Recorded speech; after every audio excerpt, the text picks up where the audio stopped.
میں تو ایک بحث یہ بھی دیکھ رہا تھا، امام قسطلانی نے لکھی ہے کہ اخلاق کسبی ہوتے ہیں کہ وہبی ہوتے ہیں۔ وہ حدیث لائے ہیں کہ رب جیسے رزق بانٹتا ہے ویسے اخلاق بھی بانٹتا ہے۔ یہ میں اور آپ ہیں جو چکر میں لگے ہوئے ہیں کہ وہ کہاں پہنچ گیا تو میں کہاں رہ گیا، بھی یہ اس کی تقسیم ہے، جس کو چاہے جتنی۔ میری بات کی سمجھ آ رہی ہے؟ ضروری نہیں کہ ہر بندہ اچھا ہی پڑھے۔ حضرت عمر فاروق رضی اللہ تعالیٰ عنہ کی شان کو کوئی پہنچ سکتا ہے؟ لیکن حضرت ابو موسیٰ اشعری کو بلایا کرتے اور بلا کے فرماتے مجھے ذرا میرے رب کی یاد نہیں دلا دیتا؟ تو عرض کرتے حضور آپ کو رب بھولا کب تھا؟ فرمایا نہیں یار تو قرآن بڑا سونا پڑھتا ہے، تو اس طرح کر تو مجھے تھوڑا قرآن سنا۔ تو حضرت ابو موسیٰ اشعری کہتے میں سناتا جاتا وہ روتے جاتے، میں سناتا جاتا اور وہ دیر تک روتے رہتے قرآن پاک سن کے، دیر تک روتے، دیر تک۔ ذوق تھا نا، شوق تھا، قرآن پاک سے دل لگ گیا، طبیعت لگ گئی۔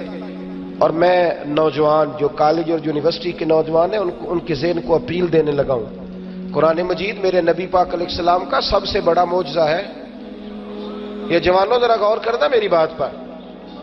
جب یہودی، عیسائی، بدھ مت، دنیا کا کوئی بھی مذہب آپ سے نبی کریم علیہ السلام کی نبوت کی دلیل مانگے گا تو آپ قرآن پاک پڑھ کے سنائیں گے، قرآن پاک پڑھیں گے۔ وَإِن كُنتُمْ فِي رَيْبٍ مِّمَّا نَزَّلْنَا عَلَىٰ عَبْدِنَا فَأْتُوا بِسُورَةٍ مِّن مِّثْلِهِ۔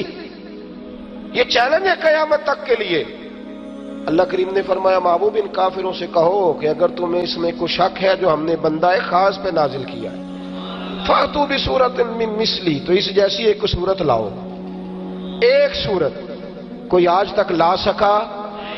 اگر کافر لانے کے قابل ہوتے تو بدر میں تلواریں لے کے نہ آتے۔ ایک بندے نے جرت کی تھی، مسلمہ کذاب نے، معاذ اللہ، تاریخ کہتی ہے اس نے کہا جی باجی مجھے مل گیا جی قرآن پاک کا مثل۔ وہ آیت ہے نا القاریہ تم القاریہ وما ادراک ملکاریہ، کھڑکھڑانے والی۔ کیا ہے کھڑکھڑانے والی؟ تمہیں کیا خبر کیا ہے کھڑکھڑانے والی؟ یہ قیامت کا ذکر ہو رہا ہے، اور واقعی لوگوں کو پتہ نہیں کہ قیامت کا منظر سنا ہے، دیکھا تو نہیں نا۔ کہنے لگا جی مجھے بھی مل گیا ہے قرآن، میں معاذ اللہ تمہیں بتاتا ہوں۔ کہو۔ کہنے لگا الفیل، ہاتھی، ملفیل۔ کیا ہے ہاتھی؟ وما ادراک ملفیل، تمہیں کیا پتا کیا ہاتھی؟ تو نیچے سے ایک چیلا کھڑا ہو گیا، کہنے لگا بادشاہ بس کر، کیوں بےزتی کراتا ہے؟ ساری دنیا کو پتا ہے ہاتھی کیا ہوتا ہے۔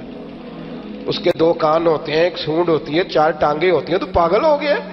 تو کہاں قرآن مجید کا مقابلہ کرنے چلا ہے؟ یہ کوئی مقابلہ ہے؟ میرے رسول کریم علیہ السلام کا معجزہ ہے قرآن۔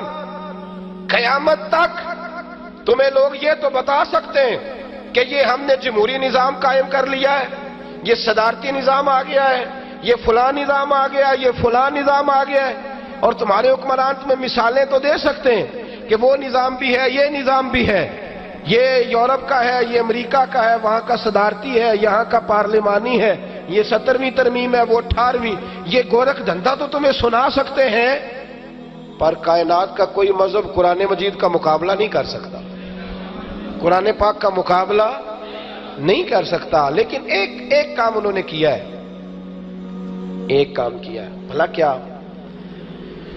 انہوں نے نا اس طبقے کا سٹیٹس تھوڑا سا کم کرنے کی کوشش کی ہے۔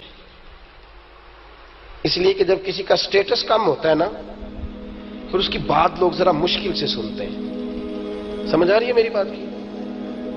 اللہ آپ کو جزائے خیر عطا فرمائے۔ آپ ایک نفسیاتی اثر ہے، ذرا دیکھیے گا، نفسیاتی، انسان کچھ چیزوں کو نفسیاتی طور پر قبول کرتا ہے۔ آپ چلے جائیں آج ڈاکٹر کے پاس، آپ سے کسی نے کہا کہ جناب آپ وہ لاہور نیشنل ہاسپٹل جائیں، ڈاکٹر ہاسپٹل سب سے مہنگا، او پی ڈی میں ڈاکٹر آپ کو چیک کرے گا، آپ تشریف لے گئے، آپ کو پتا چلا کہ فیس ہے 5000 ڈاکٹر کی، اور جب آپ پہنچے تو اس کے پی اے نے بتایا کہ آپ کا نمبر ہے 41، 41واں نمبر ہے آپ کا، اور جب آپ نے دیکھا تو کاریں کاریں تھیں، لوگ بڑے امیر کبیر۔ توجہ ہے میری بات پر؟ کوئی نہیں آپ کی توجہ؟ اللہ تعالیٰ آپ کو جزائے خیر عطا فرمائے۔ اب آپ نے دیکھ لیا کہ 41واں میرا نمبر ہے، 40 بندے، اور بندے بھی تگڑے، اور فیس بولیے تو جب آپ بیٹھیں گے نا تو پہلا تصور آپ کے ذہن میں آئے گا کہ ڈاکٹر کو بڑا تگڑا ہے. ایسے ہی ہے؟ صحیح کہہ رہا ہوں؟ پتہ نہیں اب تگڑا ہے کہ نہیں. اب کیا پتا کہ اس کی دوائی سے آرام بھی آئے گا کہ نہیں آئے گا. اب وہاں لوگ نا لائنوں میں لگے ہوئے ہیں. اور میں کچھ ایسے ڈاکٹروں کو بھی جانتا ہوں جو مہینے میں 4 دن باہر رہتے ہیں ملک سے.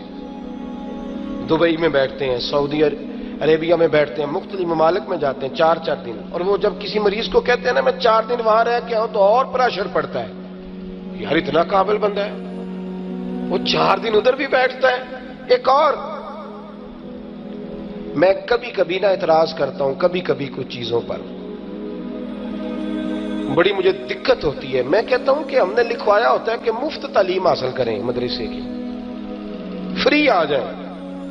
نفسیاتی اثر ہی نہیں پڑ رہا قوم پہ. قوم کہتی ہے بس ٹھیک ہے کوئی مسئلہ نہیں. کیوں؟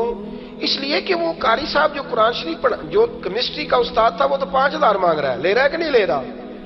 کیمسٹری کا استاد، بایو کا استاد، فزکس کا استاد اور میتھمیٹک، یہ بھی دعا کریں کہ اسے آتا ہو. آمین تو کہہ دے. مشکل سبجیکٹ ہے، کم لوگوں کو آتا ہے. وہ 5,000 روپیہ لیتا ہے اور اس کی اکیڈمی میں اسٹوڈنٹ کو چھوڑ کے آنا پڑتا ہے شام کو. قاری صاحب کو دیتے ہیں 1,500 روپیہ. آپ ناراض ہو جائیں گے لیکن بات بڑی صاف ستھری ہے. اور وہ بیچارے سائیکل لے کے دروازے پہ کھڑے ہوتے ہیں تو اندر سے آواز آتی ہے اوہو قاری صاحب تو اندر سے نہ یاد نہیں رہا بچے دے نان کے گئے نہیں. قاری صاحب کہتے ہیں دوبارہ کب آؤں؟ کہتے وہ تسی لا لیا جی 1-2 باری پھیرا جدو آ گئے پھر پڑھا دیا جی. یہ آپ نے سٹیٹس کم کر دیا ہے. اگر آپ اپنے بچے کو سویرے چھوڑنے جاتے مسجد اور آپ اپنے قاری صاحب کو خود کہتے ہیں کہ یہ جو ڈائس بورڈ آپ نے آگے رکھا ہوا یہ اچھا نہیں ہے، میں ابھی یہ کرسی میں نے دیکھی ہے تو یہ میرے حق میں اچھی نہیں تھی، اس لیے کہ میں جس طریقت کا میں ماننے والا ہوں، فاضل بریلوی رحمت اللہ علیہ کے لیے کرسی رکھی گئی تھی ریلوے اسٹیشن پہ، آپ رکے تو کرسی بڑی تھی تو اعلیٰ حضرت فرمایا نہیں بھائی یہ کہیں تکبر نہ پیدا کر دے، اس کو ہٹا لو. کچھ چیزیں ایسی ہوتی ہیں. اب یہ کرسی اگر آپ اپنے خطیب صاحب کے لیے یا مدرس کے لیے رکھیں نا جو آپ کے بچوں کو ناظرہ پڑھاتا ہے، اور آپ اس کو کہیں، آپ تو قاری صاحب کو سوٹ بھی 27ویں والے دن دیتے ہیں تاکہ کوئی درزی سی کہیں نہ دے. ایسا نہ ہو کہ وہ پہن کے ہمارے برابر کا جوڑا پہن کے کھڑا ہو جائے. وہ 2 ہی اس دن جس دن درزی کوئی نہ پکڑے. اگر رمضان سے پہلے ملے ان لوگوں کا تھوڑا معیار بنائے. ان سے بھی بڑے شکوے ہیں وہ علیحدگی میں کروں گا، وہ ہیں یہاں بھی کچھ معاملات ہیں. کوئی ضرورت نہیں ہے، کوئی ضرورت نہیں. اگر امام قصائی کو ہارون رشید کہتا ہے کہ میرے گھر آ کے بچے کو پڑھاؤ حدیث پاک، تو امام قصائی فرماتے ہیں یہ رسول اللہ کا دین ہے. تیرے گھر آ کے نہیں پڑھا سکتا، اسے رسوا نہیں کروں گا. جہاں غریبوں کے بچے بیٹھ کے پڑھیں گے وہیں تیرا شہزادہ بیٹھ کے پڑھے گا. اس کی بھی آنکھیں کھل گئی، کہنے لگا جناب بس میں بھی جانچنا ہی چاہ رہا تھا، تھرمامیٹر ہی لگا رہا تھا. میں بھی اسی استاد کے پاس پڑھانا چاہتا ہوں جس کی خودداری آپ کی طرح کی ہو. یار کو ہم نے جا بجا دیکھا، یار کو ہم نے جا بجا دیکھا، کبھی ظاہر کبھی چھپا دیکھا، کبھی ظاہر کبھی چھپا دیکھا.